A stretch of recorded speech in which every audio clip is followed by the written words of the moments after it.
Welcome to The Glitter Effect, a podcast dedicated to shining a light on the movers, shakers, change makers, and all-round living legends of our communities who are making a real difference.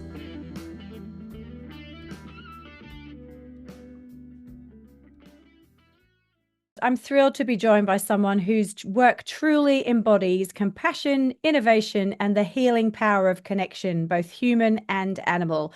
Wendy Coombe is the founder of Animal Therapies Limited, otherwise known as ATL, an Australian not-for-profit organisation dedicated to promoting the health and wellbeing benefits of animal-assisted services. Through advocacy, education, and building pathways for certification and access, Wendy and her team are changing the way we understand therapy and support for people facing physical, emotional, and mental health challenges. What began as a deeply personal journey has grown into a national movement, uniting practitioners, therapists, and animal lovers to create a more inclusive and supportive society. In today's episode, we'll explore how Animal Therapies Limited came to life, the impact it's having, the lessons learned along the way, and, of course, how Wendy continues to spread her glitter through empathy, determination, and heart. Wendy Coombe, it is my absolute pleasure to welcome you to The Glitter Effect. Thank you very much, Kate. Thank you for coming on and taking time out of your busy schedule. I really appreciate it. We're going to jump straight in, Wendy.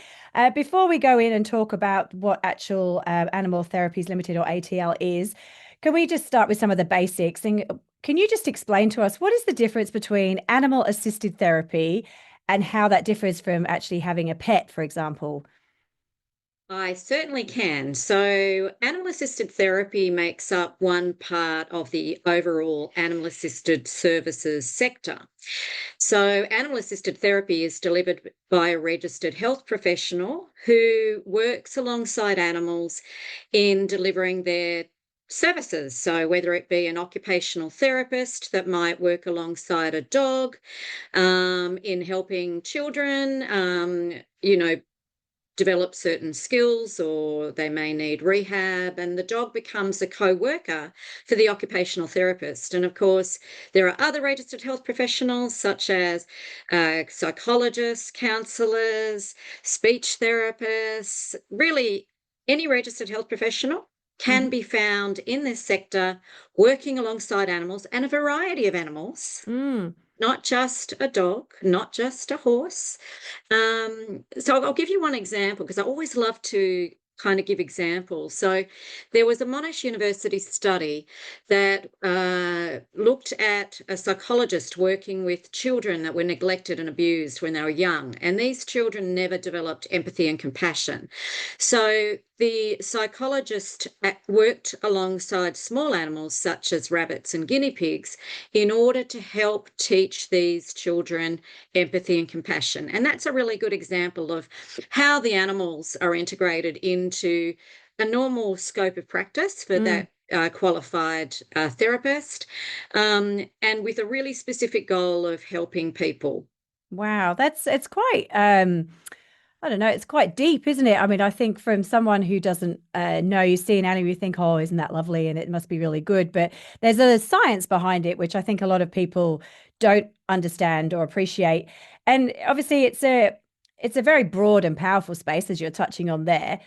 Is animal therapy something that's new, and is it something that's uniquely thriving in Australia, or has it been or is it a growing movement across the world?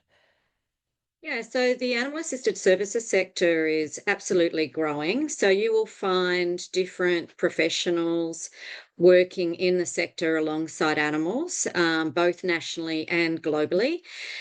So you'll have teachers, for example, delivering animal assisted learning programs. You'll have crisis workers or mental health first aiders delivering animal assisted crisis interventions.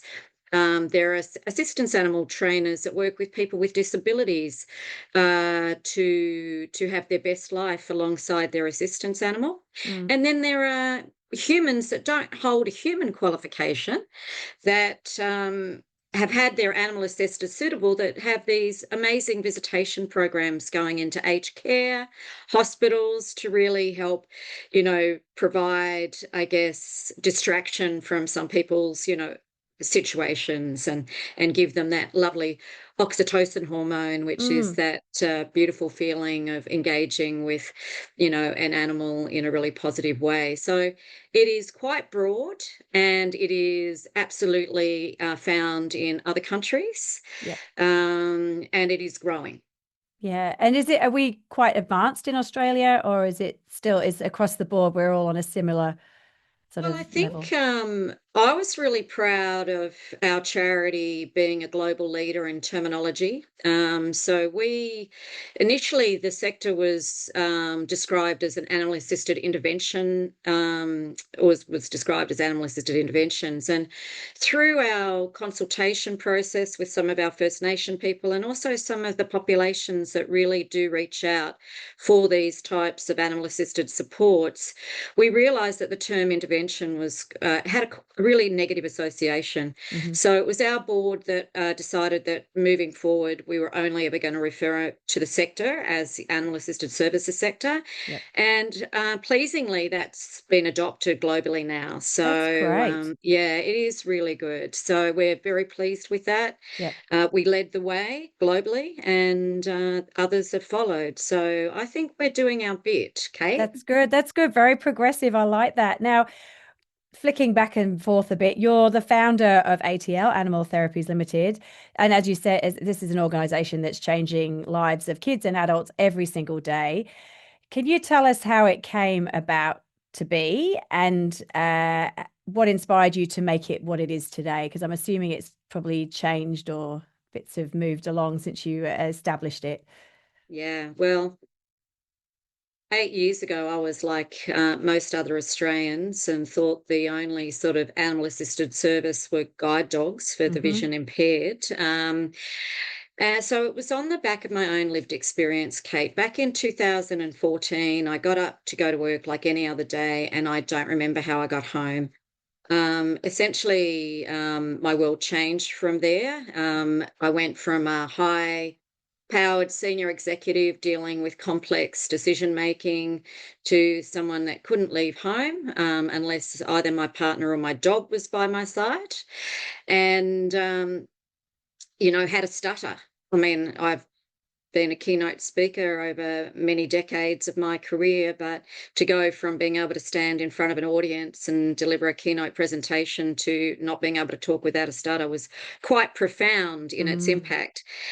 So I started the journey of recovering, and my allied health team realised that my dog was an integral part of me being able to leave home. I used Hmm. to get panic attacks. I got very disorientated, couldn't find my car if I had a panic attack out in the public. And my dog got then accepted into an assistance dog training program.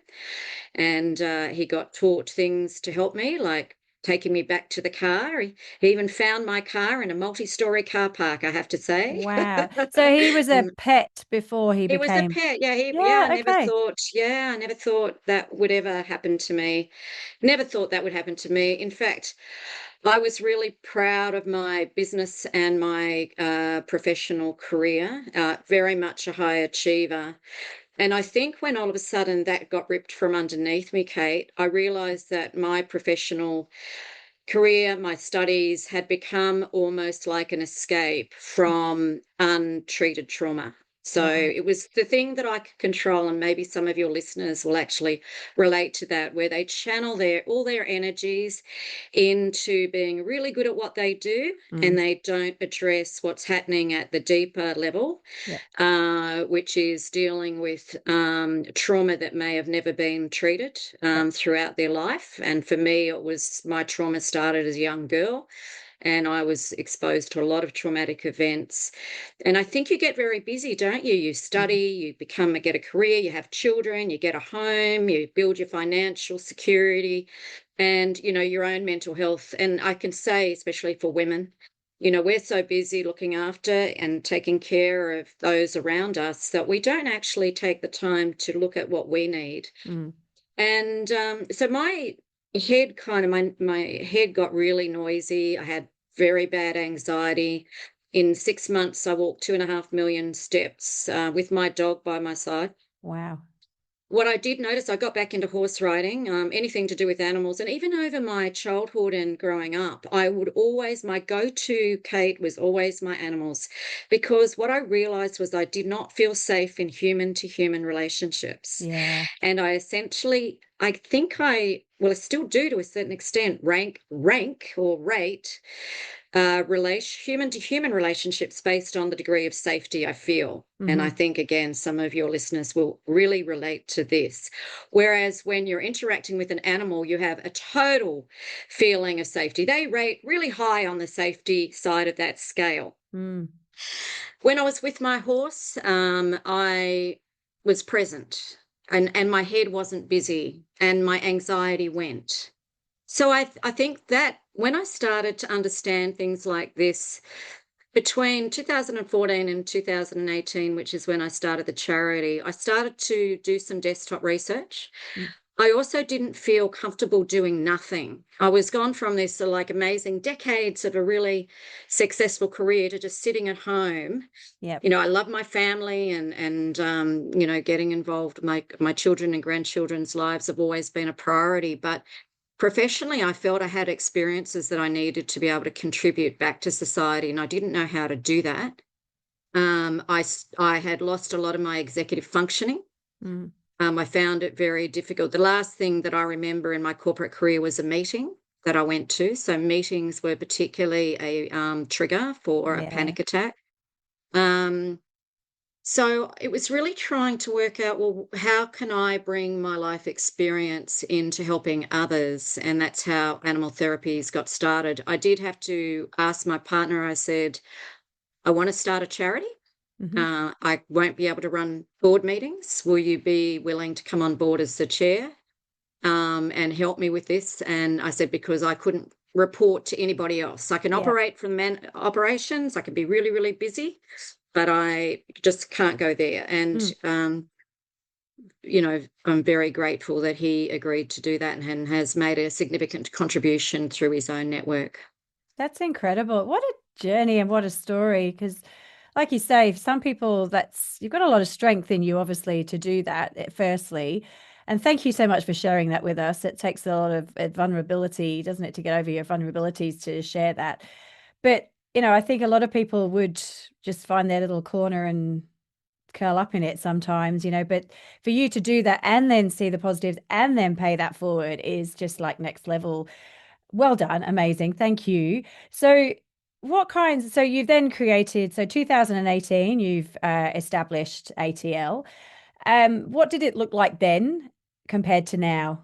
Yeah, certainly grown. It's so initially my aim was to create a directory of a national directory of animal assisted practitioners for people to be able to find because, when I was trying to find, say, a organization that could, refer me to, say, an equine assisted therapist, Mm. there was no one that I could actually find.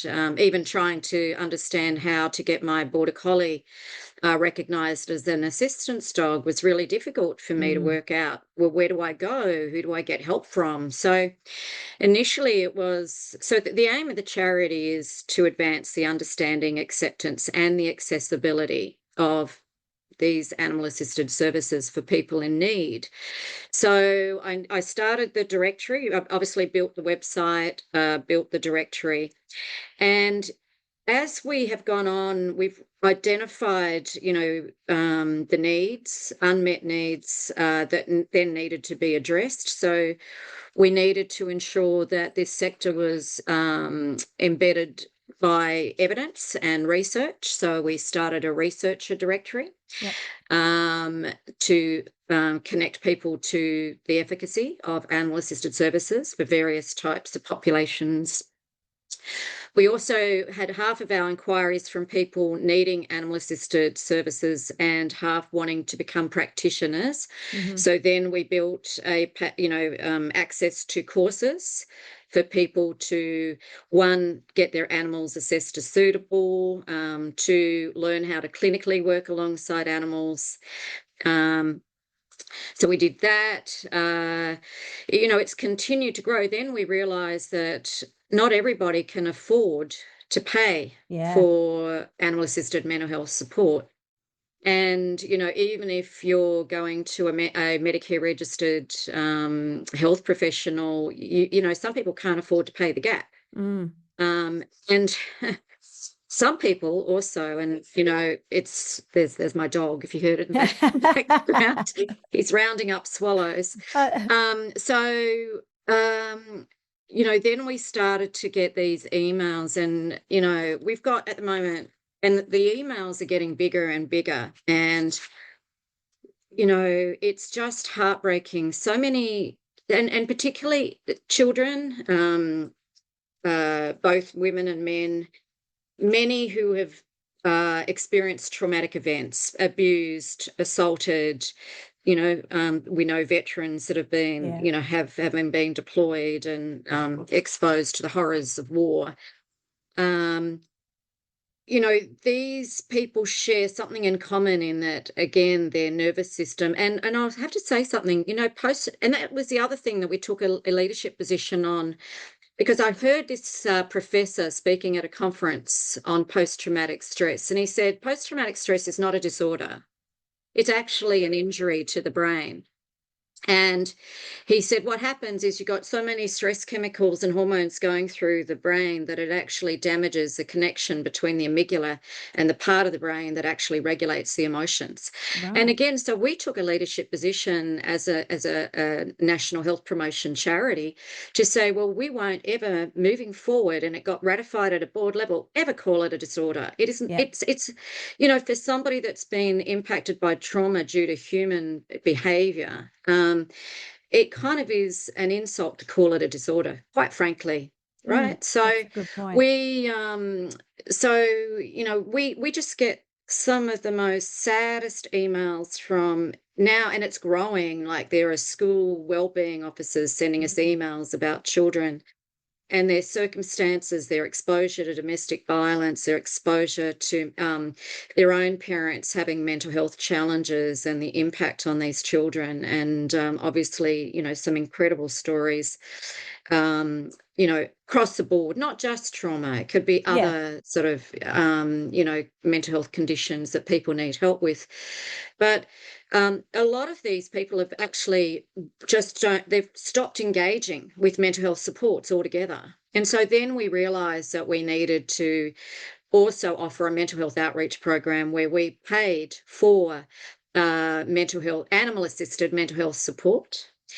And so that's become a really important part of what our charity does. It costs $1,000 to deliver 5 to 6 sessions Okay. with an animal assisted practitioner for everybody that we approve. So we're obviously always looking at trying to, increase our fundraising efforts to be able to address the amount of people applying, through us. Mm. And of course, with that, the other work that we've been doing is making sure that any service provider in our directory meets our requirements under our code of ethics and our code of Yeah. conduct, which we also had to develop because the sector didn't have one. Mm. So these are things that have naturally evolved, and it's just through the focus of totally looking at our charitable purpose. So how do we advance the understanding? We need to deliver education programs. We need to be at conferences with where doctors are so they can refer patients who have given Mm. up on mental health support programs but love animals and are willing to actually participate in an animal assisted mental health program. We go to these exhibitions and conferences and speak at them. We run our own conference each year for practitioners to develop their to help them with their professional development. So we've been really busy, Kate. Yes, you have. When do you sleep? I know. Sometimes I don't because the brain is just going boom, boom, boom. So much we've got to do, and we don't have any salaried staff. Oh, that was going to Yeah, be my next question. Yeah. yeah. No, we don't. So all our board are volunteers, and they none of them have a commercial interest in the Yeah. sector. So that's a criteria to be on the board. And Brian does a great job of recruiting fit for purpose board members. I'm a volunteer, and we do outsource some of the roles around the website, fundraising efforts, but we don't have any salaried people.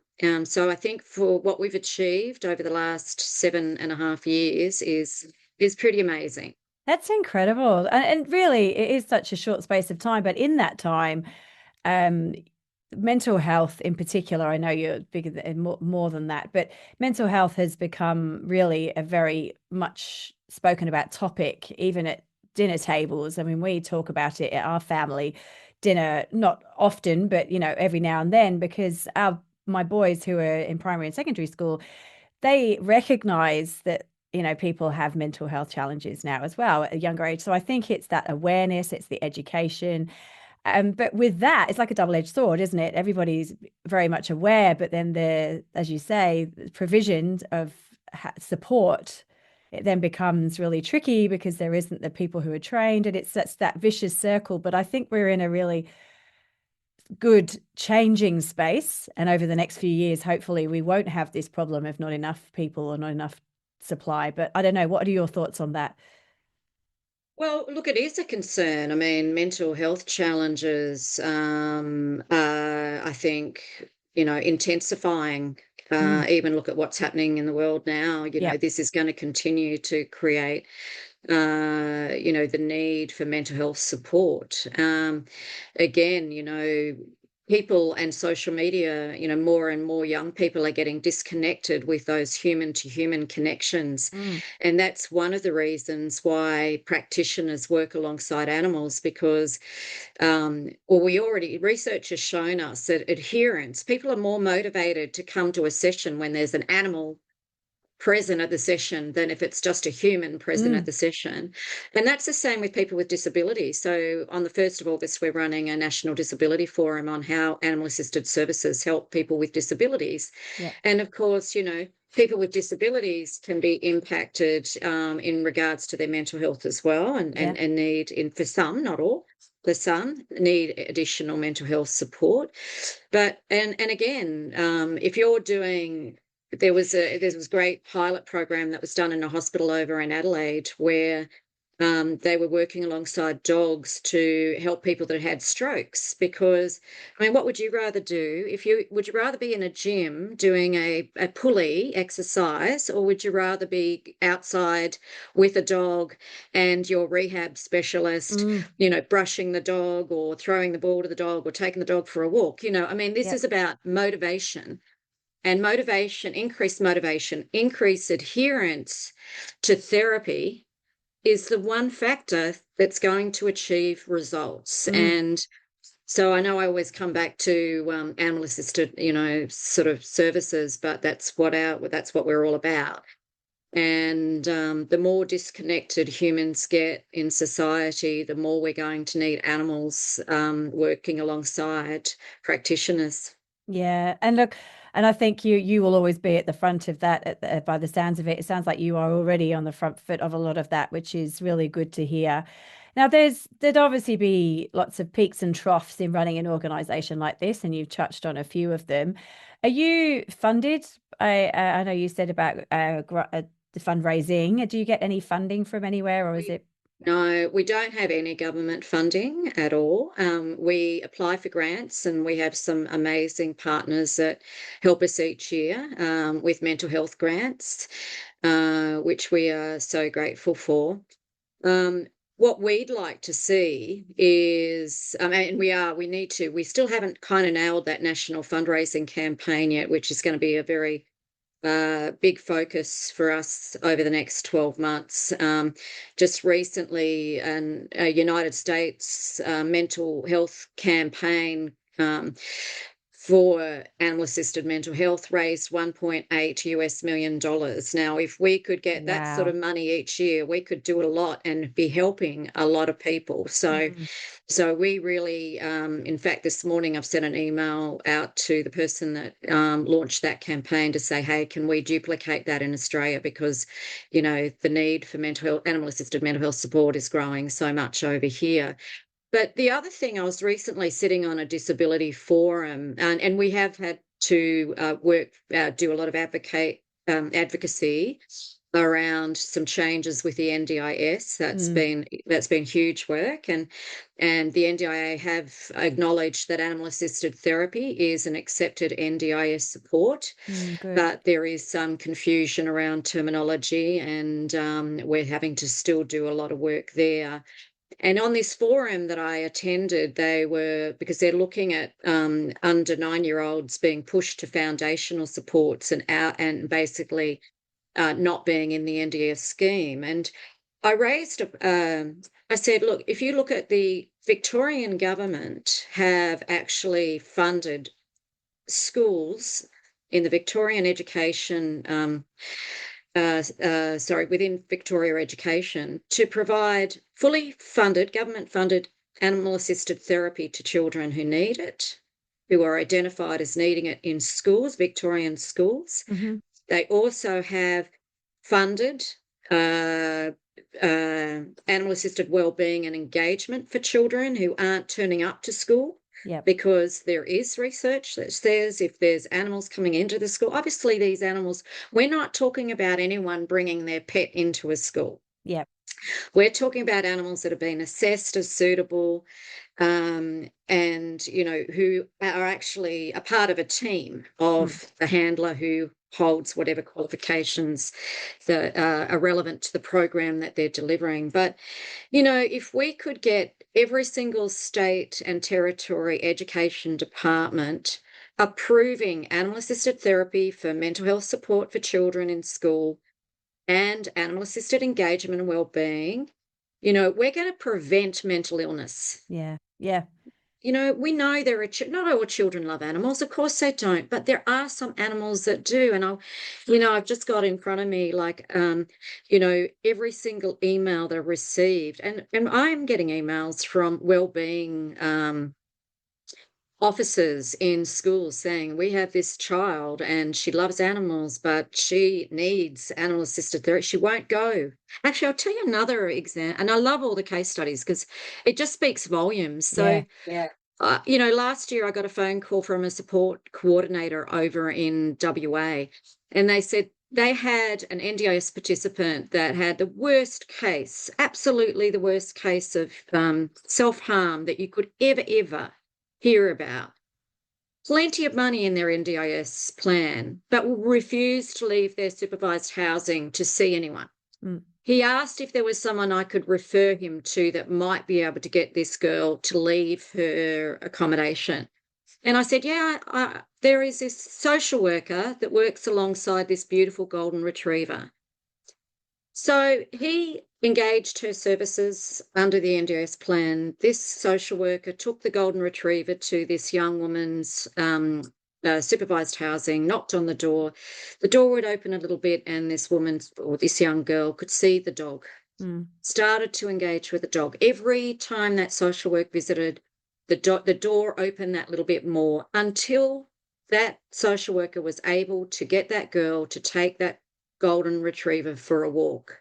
Wow. Now, that is That's animal-assisted therapy in practice. This is how it works for people that just go, no, I don't want to talk to anyone.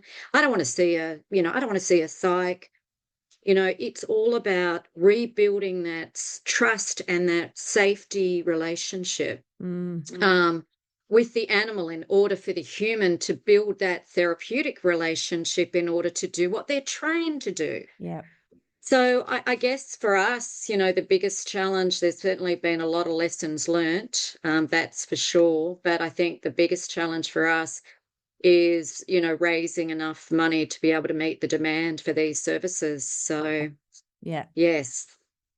Yeah, that's tough, and that's the general response to a lot of not-for-profits, unfortunately, isn't it? There's a very small bucket of money, but there's certainly people out there, and I think this touches a lot of families. This sort of assistance requirement, it touches a lot of people. You'll always know of someone if it's not in your direct family. So I think something like this will certainly sort of rise above some other not-for-profits, for example. Now, I looked on your website before we came on, and you've touched on, you do a heck of a lot of advocacy work, which is so admirable, and I love that.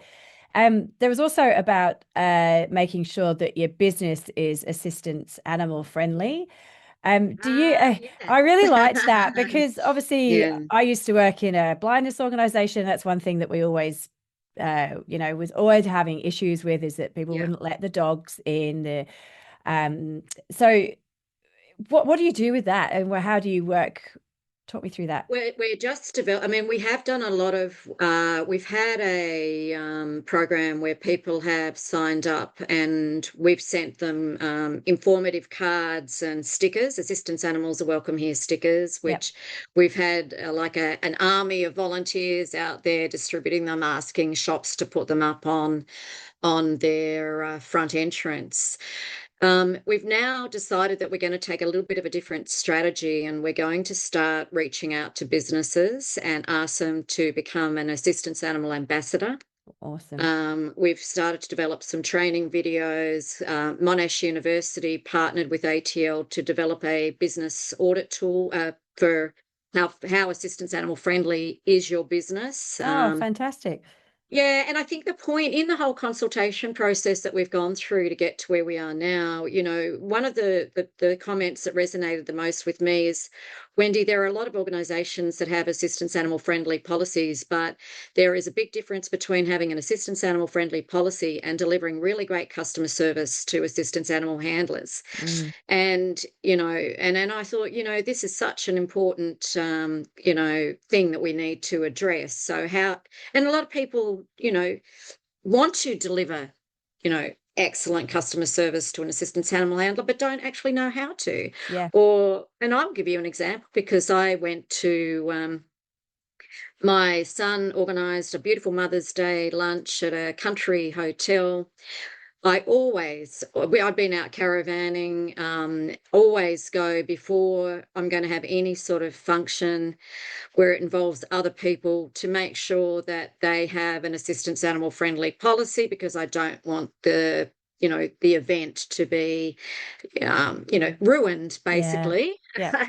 So I went there early and went into the restaurant and said, oh, hi, my son's booked a table for lunch, Mother's Day lunch. I just wanted to make sure that it was, appropriate for where my assistance dog will be sitting. She looked at me, looked at my assistant's dog, who was all jacketed, and said, oh, we'll have to move you outside. Oh, crikey. Yeah. Okay. And I said, well, what do you mean by that? Oh, well, some patrons won't like a dog inside the restaurant.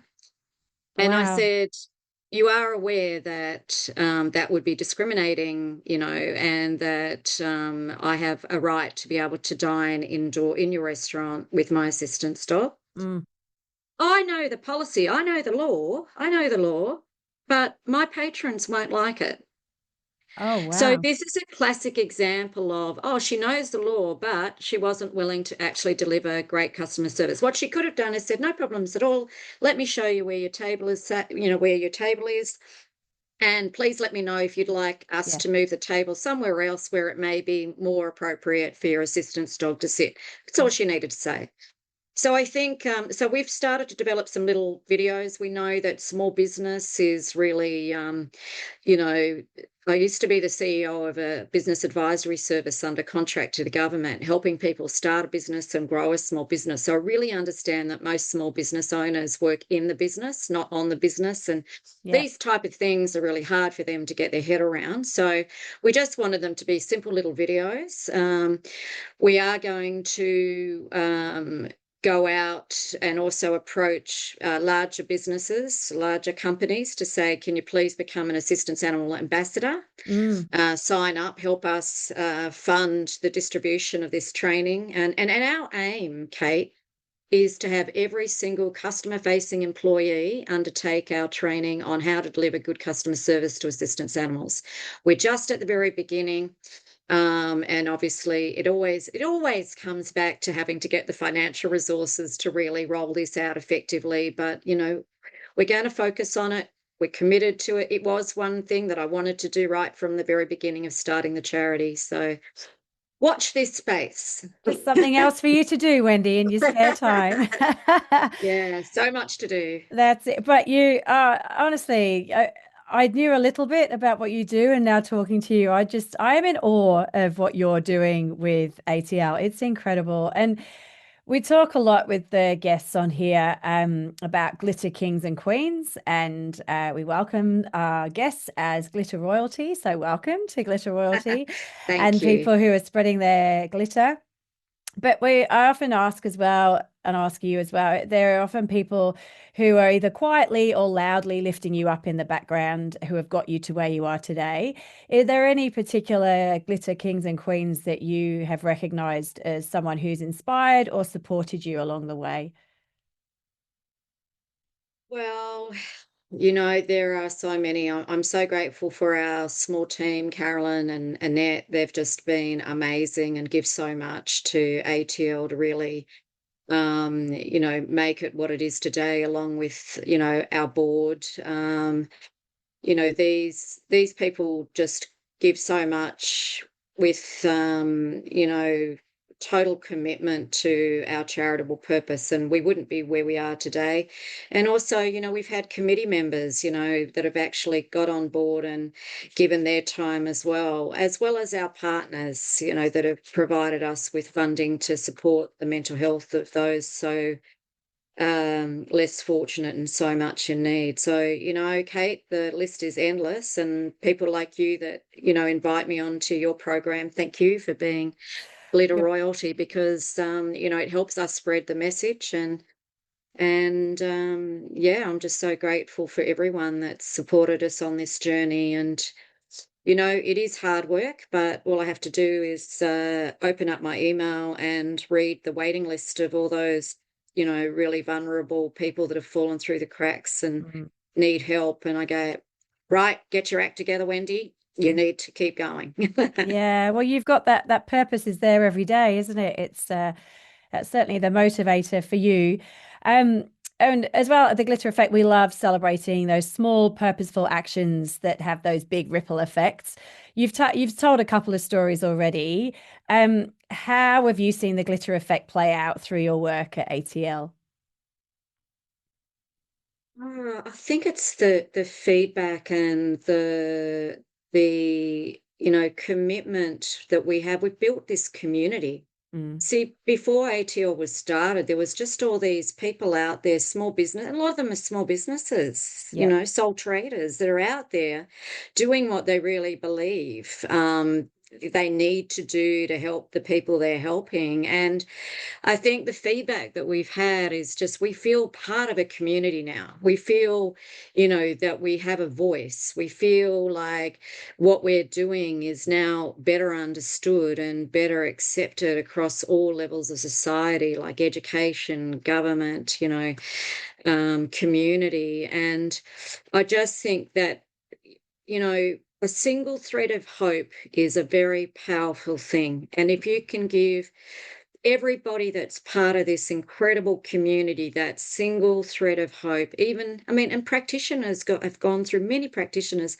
have gone through so much through the floods, the fires, through weather events, through changes, government policy changes.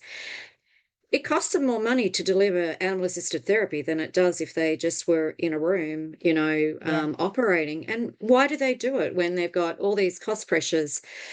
They do it because they believe that they get better outcomes by working alongside an animal. And so, if we can give to our service providers that single thread of hope, if we can give to those in need that single thread of hope, then that's a powerful thing. And that's the glit effect in action. Yeah, that's beautiful. And for those listening now who feel inspired but actually don't know where to begin, what's one simple thing that someone could do to spread their glitter and make a difference in their own community today or this week or whatever, the short term? I think, really look at what you're passionate about. Really have a look at, like when I had my breakdown, it became my breakthrough. Yep. And if I didn't, I knew there were things that I couldn't do anymore. I knew that my executive functioning had gone. I knew that there was these limitations.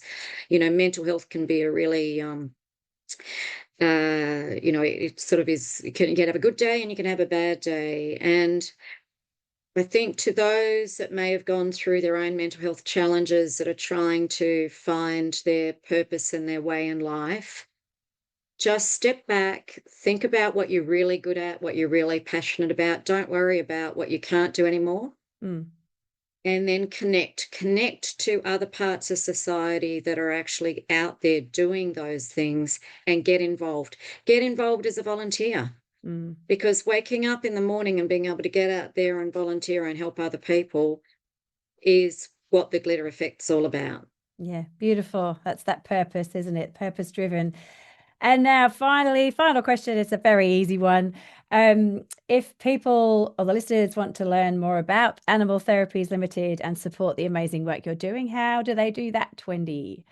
Well, our website has amazing resources, and it's animaltherapies.plural.org.au. Beautiful. And everyone is going to jump on and hopefully find out more about the incredible work you do. Wendy, thank you so, so much for joining me on The Glitter Effect. Your story, your purpose, and your passion have not only created change, but brought comfort, connection, and healing to so many across the country. Through Animal Therapies Limited, you've shown us that the bond between animals and humans is more than just companionship. It's a lifeline, a therapy, and sometimes a miracle. What you've built is powerful, but the heart behind it is what truly shines. Your glitter, which is quiet, kind, and full of conviction, reminds us all that big impact often starts with small, deeply personal beginnings.